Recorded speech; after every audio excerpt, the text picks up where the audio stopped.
नीरा राडिया मामले में आज सुप्रीम कोर्ट ने इनकम टैक्स विभाग और सीबीआई पर सख्त टिप्पणियां की। कोर्ट ने इनकम टैक्स विभाग से कहा है कि वो नीरा राडिया की फोन टैपिंग की इजाजत देने संबंधी सारे रिकॉर्ड उनके सामने रखे। सुप्रीम कोर्ट ने इन दोनों एजेंसियों की इस बात के लिए भी आलोचना की है कि उन्होंने राडिया के खिलाफ पर्याप्त कार्रवाई नहीं की। असम के करबी अंगलोंग जिले में आज दूसरे दिन भी कर्फ्यू लागू रहा।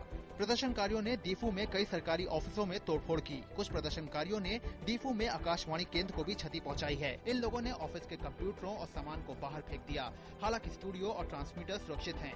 सुरक्षा बलों को कानून व्यवस्था बनाए रखने के लिए तैनात किया गया है।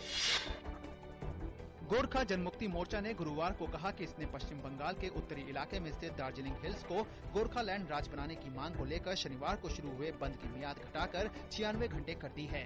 इससे पहले मोर्चा ने अनिश्चितकालीन बंद का आह्वान किया था। जीजीएम पश्चिम बंगाल के उत्तरी जिलों दार्जिलिंग और जलपाईगुड़ी के कुछ हिस्सों को मिलाकर उसे नए राज्य का दर्जा दिलाना चाहती है। भारतीय विदेश सेवा की वरिष्ठ अधिकारी सुजाता सिंह ने देश के नए विदेश सचिव का पदभार संभाल लिया है। उन्होंने इस पद पर रंजन मथाई की जगह ली है। वे जर्मनी समेत विभिन्न देशों में भारत की राजदूत के रूप में अपनी सेवाएं दे चुकी हैं। ये मछुआरे उनके साथियों को श्रीलंका की नौसेना द्वारा गिरफ्तार किए जाने का विरोध कर रहे हैं। इन मछुआरों की हड़ताल में मछली व्यापारी और इस उद्योग में लगे दूसरे लोग भी शामिल हैं। गौरतलब है कि श्रीलंकाई नौसैनिकों ने पिछले 3 दिनों में 139 मछुआरों को उस वक्त गिरफ्तार कर लिया जब वे कोडाईकराई तट के पास मछली पकड़ रहे थे। भारतीय मार्केट को झटका देते हुए गोल्डमैन सैक्स ने भारतीय बाजार की रेटिंग घटाकर अंडरवेट कर दी।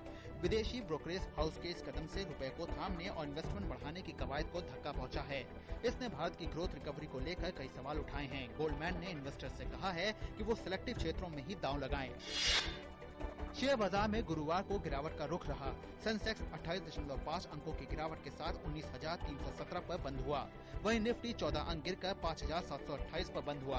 बीएसई का मिड कैप इंडेक्स 1.5% से ज्यादा टूटकर बंद हुआ, जबकि स्मॉल कैप इंडेक्स 1.2% गिरकर बंद हुआ।